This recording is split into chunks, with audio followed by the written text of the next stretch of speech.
Сәлем достар, есімім Аяулым. Каналыма қош келдіңіздер. Каналыма тіркелмеген болсаңыздар, тіркелуді ұмытпаңыздар.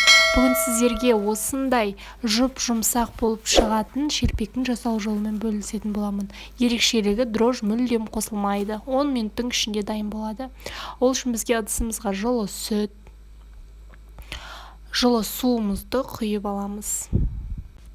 Және осылардың үстінен 1 ас қасық тұзымызды, 2 ас қасық қантымызды саламыз, және кішкентай ғана 0,5 қасық содасын саламыз.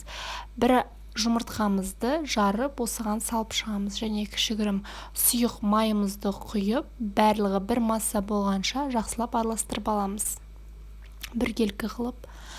Осылардың үстінен аз-аздан ұндарыңызды салып отырасыздар. Осылай қамырларыңыз қатты болып кетпесін, жұмсақ болғаны дұрыс. Осылай нандарыңызды біркелкі болғанша ұндарыңызды шетінен салып отырып, тесталарыңызды илеп аласыздар. Бұған мүлдем дрожь қосылмайды. 10 минуттың ішінде дайын болатын шелпек. Сіздер де міндетті түрде жасап көріңіздер.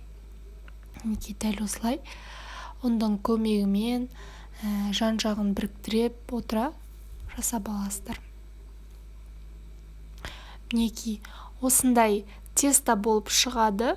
Осы тестаны үстін жауып 10 минутқа қойып қоясыздар.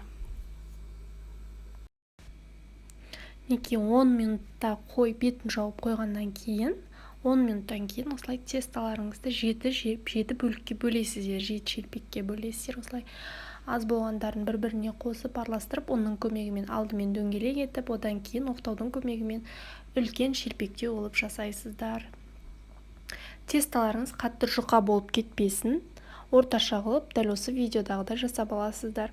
Осы уақытта табаларыңызды қатты қыздырып қойыңыздар, майларыңызды құйып, қызып тұрған табаға салсаңыздар жақсы болады. Мінекей осылай салып шығасыздар. Өзі көтеріледі, дәл видеодағыдай айландырып отырып пісіріп аласыздар. Ара-арасында арт жағында қарап қойыңыздар. 10 секундтың ішінде пісуі керек негізі. Қатты қызартудың керек жоқ, сәл ғана сарғайтып алсаңыздар жеткілікті. Мінекей дәл осылай алып отырасыздар, шет-шетінен салып. Орта жақтарын осылай басып отқандарыңыз дұрыс. Екі жағында бірдей етіп сарғайтып пісіріп алғандарыңыз дұрыс. Майларын сорғытып, дәл осы видеодағыдай алып аласыздар. Мінекей біздің 10 минутта жасалатын шелпегіміз дайын, өте жұмсақ болып шығады, дәмі де керемет болып шығады. Ашытып әуре болмайсыздар, сразу жасап оқытып алсаңыздар да болады. 7 шелпек салып, дұға бағыштап оқитын болсаңыздар, бірдемде дайын болады. Жұмсақ болып шығады. Дәл ашытқанмен бірдей болып шығады. Міндетті түрде жасап көріңіздер. Каналыма тіркелмеген болсаңыздар, тіркелуді ұмытпаңыздар.